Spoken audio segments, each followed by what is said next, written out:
আসন্ন ত্রয়োদশ নির্বাচন উপলক্ষে লালমনিরহাট ২ আসনের আদিতমারির দুর্গাপুর ইউনিয়নের ২ নং ওয়ার্ডের আজকের এই পথসভায়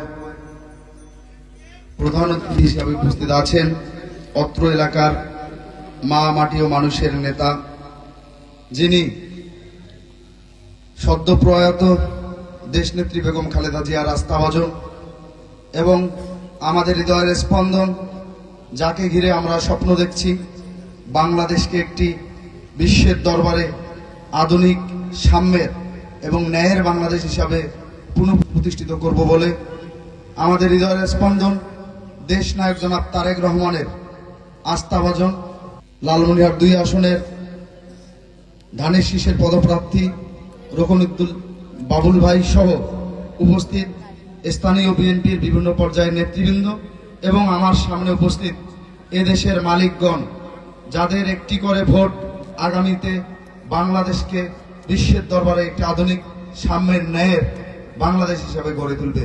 সবাইকে আমার ব্যক্তিগত পক্ষ থেকে এবং বাংলাদেশ জাতীয়তাবাদী ছাত্রদল ঢাকা বিশ্ববিদ্যালয়ের পক্ষ থেকে জানাই আন্তরিক শুভেচ্ছা, বিপ্লবী অভিনন্দন। উপস্থিত সুধীবৃন্দ, স্থানীয় মুরব্বীগণ, মা এবং বোনেরা, আপনারা জানেন আগামী 12ই ফেব্রুয়ারি বহুল প্রতীক্ষিত একটি ভোট অনুষ্ঠিত হতে যাচ্ছে, যে ভোটে আপনারা সবাই ভোট কেন্দ্রে গিয়ে আমাদের প্রত্যক্ষ ভোটের মাধ্যমেই আগামীতে একটি সরকার প্রতিষ্ঠিত হবে, যে সরকারটি হবে গণতান্ত্রিক সরকার। আমরা বিগত 3টি টার্ম ভোট দিতে পারিনি। বিগত 17 বছর ফ্যাসিস্ট হাসিনা ওয়াজেদের সেই 2014 সালের বিনা ভোটের নির্বাচন, 2018 সালের নিশিরাতের নির্বাচন এবং সর্বশেষ 2024 সালের আমিডামি নির্বাচন দেখেছি আমরা। যে নির্বাচনগুলো হয়েছে জন্যই আজকে বাংলাদেশে একটি অস্থিতিশীল অবস্থা বিরাজমান। এই অস্থিতিশীল অবস্থা কাটাতে হলে, বাংলাদেশকে এই অস্থিতিশীল অবস্থা থেকে উত্তরণ করতে হলে আমাদের সবাইকে ঐক্যবদ্ধ হতে হবে। ঐক্যবদ্ধ থেকে আগামী 12 তারিখ এর নির্বাচনের দিনকে সফল করতে হবে। প্রিয় উপস্থিত সুধীবৃন্দ, আমি শুধু এটুকুই বলবো, আপনারা জানেন ইতিমধ্যেই এখানে যিনি উপস্থাপন করছেন তিনি বলেছেন মহান স্বাধীনতার ঘোষক, বহুদলীয় গণতন্ত্রের প্রবর্তক, আধুনিক বাংলাদেশের স্থপতি শহীদ রাষ্ট্রপতি জিয়াউর রহমান, যিনি আমাদের এই দুর্গাপুরের মাটিতে এসে খাল খনন কর্মসূচিতে অংশগ্রহণ করেছিলেন। আমাদের শহীদ রাষ্ট্রপতি জিয়াউর রহমান তার স্বল্পকালের শাসনামলে, অর্থাৎ তিনি 3.5 বছর মাত্র রাষ্ট্র ক্ষমতায় ছিলেন। তিনি সেই 3.5 বছরে আপনারা জানেন আমাদের বাংলাদেশ এখন পর্যন্ত যার উপর দাঁড়িয়ে আছে সেই গার্মেন্টস শিল্প প্রসার করেছিলেন, প্রতিষ্ঠা করেছিলেন শহীদ রাষ্ট্রপতি জিয়াউর রহমান। আমরা সবাই লালমনিরহাট উত্তর এলাকার মানুষ, আমরা সবাই কোনো না কোনো ভাবে কৃষক পরিবারের সন্তান। শহীদ রাষ্ট্রপতি জিয়াউর রহমান খাল খনন কর্মসূচির মাধ্যমে এদেশের কৃষক শ্রমিকের মুখে কিন্তু হাসি ফুটিয়েছিল। তার শাহাদাত বরণের পর আপনারা দেখেছেন মা মাটি ও মানুষের নেত্রী দেশ নেত্রী বেগম খালেদা জিয়া কিভাবে দেশের মানুষের হাল ধরেছিলেন। দেশ নেত্রী বেগম খালেদা জিয়া রাষ্ট্র ক্ষমতায় এসেই একের পর এক দিগন্তকারী ডিসিশন পরিকল্পনা বাস্তবায়ন করে আবারও দেশের মানুষের মুখে হাসি ফুটিয়েছিলেন। তারই ধারাবাহিকতা আপনারা দেখছেন। আমরা দেখছি কি শহীদ রাষ্ট্রপতি জিয়াউর রহমানের জ্যেষ্ঠ পুত্র, মা মাটি ও মানুষের নেত্রী দেশ নেত্রী বেগম খালেদা জিয়ার জ্যেষ্ঠ পুত্র দেশ নায়ক জনাব তারেক রহমান দীর্ঘ 17 বছর পর আমাদের বাংলাদেশের মাটিতে পদার্পণ করেছেন। তিনি কিন্তু এসেই একটি বক্তব্য দিয়েছেন, যে বক্তব্যটির সময়কাল ছিল মাত্র 17 মিনিট।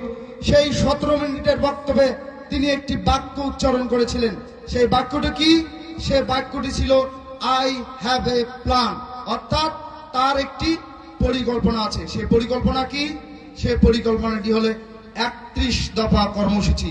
সেই 31 দফা কর্মসূচির 2-1টি পরিকল্পনা আমি আপনাদের কাছে বলে আমার বক্তব্য শেষ করব। উপস্থিত ব্যক্তিবর্গ, সুধীজন এবং এলাকার মুরব্বীগণ, আপনারা জানেন শহীদ রাষ্ট্রপতি জিয়াউর রহমানের জ্যেষ্ঠ পুত্র দেশ নেত্রী বেগম খালেদা জিয়ার জ্যেষ্ঠ পুত্র একটি কৃষক কার্ড ঘোষণা করেছেন। তার পরিকল্পনা আছে কৃষক কার্ড। আমরা যেহেতু অত্র এলাকার মানুষ, সারা বাংলাদেশ এর পাশাপাশি বিশেষ করে উত্তরাঞ্চলে আমাদের যাদের বসবাস, আমরা কৃষি নির্ভর। এই কৃষক কার্ডটি বাস্তবায়ন সম্ভব হলে আমাদের পরিবারের মুখে হাসি ফুটবে। কেননা কৃষক কার্ডের মাধ্যমে একজন কৃষক ন্যায্য মূল্যে সার, বীজ থেকে শুরু করে কৃষিকাজে যে যন্ত্রাংশ, যে যন্ত্রপাতি ক্রয় করা হয়, বিক্রয় করা হয়, সেই বিক্রয় হবে সহজলভ্য এবং দুর্নীতিমুক্ত। আপনারা জানেন, কৃষকের হাতে কৃষক কার্ড থাকলে তিনি স্বল্প সুদে ঋণ পাবে এবং সেই কৃষক কার্ড দেখে কৃষিকাজ সম্পৃক্ত যত তার কাজ আছে সে সম্পাদন করতে পারে।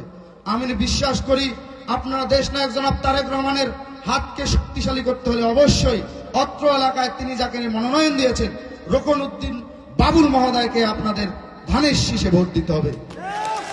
এখানে পাশে মায়েরা বসে আছেন, আমি তো বাবা, কাকা, জ্যাঠাদের কথা বললাম। কৃষক কার্ড মায়েরা আছেন। আপনারা জানেন আমাদের আগামী রাষ্ট্রনায়ক দেশ নায়ক জনাব তারেক রহমান ফ্যামিলি কার্ডের কথা বলেছেন। সেই ফ্যামিলি কার্ডটি কি? সেই ফ্যামিলি কার্ডটি হলো সেটি যেখানে একটি পরিবারের যে প্রধান গৃহিণী তিনি সেই ফ্যামিলি কার্ডের মাধ্যমে প্রতি মাসে 2500 টাকা করে প্রণোদনা পাবেন। একটি মায়ের হাতে, যখন একজন মায়ের হাতে তার সংসারের আয়ের সাথে এক্সট্রা ভাবে আরো 2500 টাকা যোগ হবে। আমরা জানি, এই অঞ্চলে বসবাস করি, আমি অত্র এলাকার সন্তান, আমরা জানি মায়ের হাতে যখন এক্সট্রা 2500 টাকা থাকবে, অবশ্যই মায়ের সেই এক্সট্রা 2500 টাকা দিয়ে অন্তত পক্ষে 7 দিন হলেও ওই পরিবারের কোনো না কোনো কাজে লাগবে।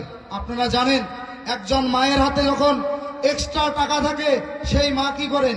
সেই মা কিন্তু তার শিশু, তার যে সন্ততি আছে বা ছেলে বা মেয়ে আছে, সেই ছেলে মেয়ের স্বাস্থ্যের দিকে নজর দেন। তার হাতে যদি এক্সট্রা 2500 টাকা থাকে, দেখবেন তিনি পাশের বাড়ির থেকে একটু গরুর দুধ কিনে নিয়ে আসে, তার শিশুকে খাওয়ানোর চেষ্টা করে। সেই একটু ভালো খাবারের পর তার হাতে যদি টাকা থাকে, সেই টাকা দিয়ে দেখবেন তার ছেলে বা মেয়ের একটু ভালো পোশাক কিনে দেওয়ার চেষ্টা করে। তারপরেও যদি ওই মায়ের হাতে এক্সট্রা আরো কিছু টাকা থাকে, তখন দেখবেন মা একজোড়া কবুতর, একটা ছাগল বা আস্তে আস্তে সঞ্চয় করে সে কিন্তু পরিবারের কাছে এভাবে ব্যয় নির্ভর করে। দেশ নায়ক তারেক রহমান বলেছেন, তার সরকার গঠন করলে একটি রাষ্ট্র যেভাবে পরিচালিত হয়, প্রথম 18 মাসের মধ্যেই সারা বাংলাদেশে 4 কোটি ফ্যামিলি আছে, প্রথম 18 মাসের মধ্যেই তিনি 50 লাখ পরিবারের মধ্যে ফ্যামিলি কার্ড পৌঁছে দেবেন এবং ধাপে ধাপে তিনি বাংলাদেশের সকল পরিবারকে তিনি ফ্যামিলি কার্ড পৌঁছে দেবেন। এখন আপনাদের প্রশ্ন হতে পারে যে ফ্যামিলি কার্ড পাবে কারা? যারা বাংলাদেশ জাতীয়তাবাদী দল বিএনপি রাজনীতি করে, ছাত্র দলের রাজনীতি করে, যুব দলের রাজনীতি করে, স্বেচ্ছাসেবক দলের রাজনীতি করে, অর্থাৎ যারা বিএনপি রাজনীতি করে তারাই কি শুধু ফ্যামিলি কার্ড পাবে? না, এদেশের সকল মতের, সকল পথের, সকল বর্ণের, সকল ধর্মের সারা বাংলাদেশের মানুষ, সারা বাংলাদেশের 4 কোটি ফ্যামিলি অবশ্যই ফ্যামিলি কার্ডের অন্তর্ভুক্ত হবে। প্রিয় উপস্থিতিগুলো, আমাদের দল বাংলাদেশ জাতীয়তাবাদী দল বিএনপি সরকার গঠন হলে, রাষ্ট্র ক্ষমতায় আসীন হলে, অবশ্যই এখানে সরকার পরিচালনা করতে গিয়ে দল মত নির্বিশেষে দেশের সমস্ত জনগণ যাতে ফ্যামিলি কার্ড, কৃষক কার্ডের আয়তাভুক্ত হয়, এ ব্যাপারে অবশ্যই পরিকল্পনা বাস্তবায়ন করবে। এখন আসি আর 2-1টি কথা। বিগত 17 বছর আমরা বাংলাদেশ জাতীয়তাবাদী দল বিএনপি বাংলাদেশে গণতন্ত্র পুনঃপ্রতিষ্ঠিত করতে গিয়ে এমন কোন হামলা, মামলা, গুম, খুন, নির্যাতন, নিপীড়ন নেই, আমরা শিকার হইনি। আমার বাড়ি হাতিবান্ধা, আমিও আপনাদের মতো একজন পরিবারের সন্তান। আমার নামে 325টি মামলা। এই ফ্যাসিস্ট হাসিনা আওয়াজের যদি 5 আগস্ট তার ক্ষমতার মসনদ ভেঙে চুরে না পড়তো, তাহলে আমি গণেশ চন্দ্র রায় সাহস, আপনাদের কি মনে হয় আমি এই জায়গায় দাঁড়িয়ে আপনাদের সামনে বক্তব্য দিতে পারতাম? আমাকে রাষ্ট্রস্থ রাখতো না। তারপরেও আমরা কোনো ক্রেডিট নেই না। 5 আগস্ট পরবর্তী সময়ে কিছু দলের আবির্ভাব ঘটেছে, আমরা তাদের অবশ্যই দোয়া করি, আশীর্বাদ করি। বাংলাদেশের স্বাধীনতা, সার্বভৌমত্বের প্রশ্নে যারা আপোষহীন থাকে, বাংলাদেশের জনমানুষের অধিকার নিয়ে যারা কথা বলে, তারা আমাদের দলের না হয়েও যে অন্য কোনো দল করে থাকে, আমরা তাদের সব সময় সহযোগিতা করার চেষ্টা করি। কিন্তু 5 আগস্ট পরবর্তী সময়ে একটি দলের আবির্ভাব ঘটেছে, যে দলটির নাম উচ্চারণ করতে আমি চাই না। আপনারা জানেন সেই দলটিকে অনেকে বলে গুপ্ত সংগঠন। সেই গুপ্ত সংগঠন ধর্মের নামে মানুষের মধ্যে বিভ্রান্ত সৃষ্টি করে, হিন্দু মুসলিম বৌদ্ধ খ্রিস্টানদের মধ্যে বিভ্রান্ত সৃষ্টি করে এই বাংলাদেশকে, এই স্থিতিশীল বাংলাদেশকে অস্থিতিশীল করতে চায়। আমরা যারা ধর্মপ্রাণ মুসলমান ভাইরা এখানে আছেন, যারা ধর্মপ্রাণ হিন্দু ভাইরা আছেন এবং অন্যান্য ধর্মের ভাইরা আছেন, তারা কি এটা মানবেন যে রোজা আর পূজা এক? কখনো মানবেন না। আপনারা দেখবেন, আপনারা কি এটা মানবেন যে বিড়িতে সুখ টান দিয়ে কেউ যদি দাড়িপাল্লা মার্কার ভোট চায় তাহলেও নাকি সে স্বর্গে বা বেহেশতে যেতে পারে? এটা কি আপনারা মানবেন? এই সব ধর্মের নামে অপব্যাখ্যা দিয়ে সমাজে উচ্ছৃঙ্খল করতে চায় কারা, তাদেরকে আপনারা অবশ্যই প্রতিহত করবেন। আমাদের বাংলাদেশ জাতীয়তাবাদী দলের বর্তমান চেয়ারম্যান দেশ নায়ক জনাব তারেক রহমান, আপনারা জানেন বাংলাদেশের মসজিদের মাদ্রাসার ইমাম খতিব মুয়াজ্জিনদের সম্মান রক্ষাতে তিনি সম্মানী ভাতার ঘোষণা করেছেন।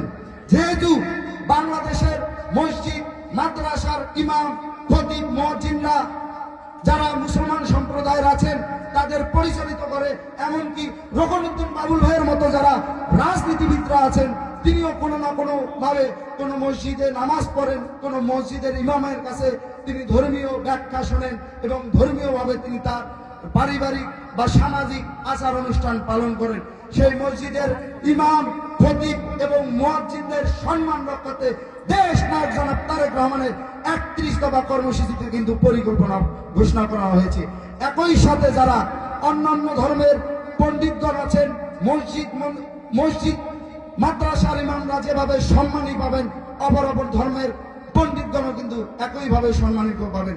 আপনারা জানেন মহান স্বাধীনতার ঘোষক, বহুদলীয় গণতন্ত্রের প্রবর্তক, আধুনিক বাংলাদেশের স্থপতি শহীদ রাষ্ট্রপতি জিয়াউর রহমান এদেশের সকল ধর্ম বর্ণ গোত্র নির্বিশেষে সবাইকে এক প্ল্যাটফর্মে দাঁড় করিয়ে বাংলাদেশের যে জাতীয়তাবাদী দল, বাংলাদেশি জাতীয়তাবাদী দলের প্রতিষ্ঠা করেছেন এবং বাংলাদেশি জাতীয়তাবাদের আদর্শে মানুষকে উজ্জীবিত করেছেন।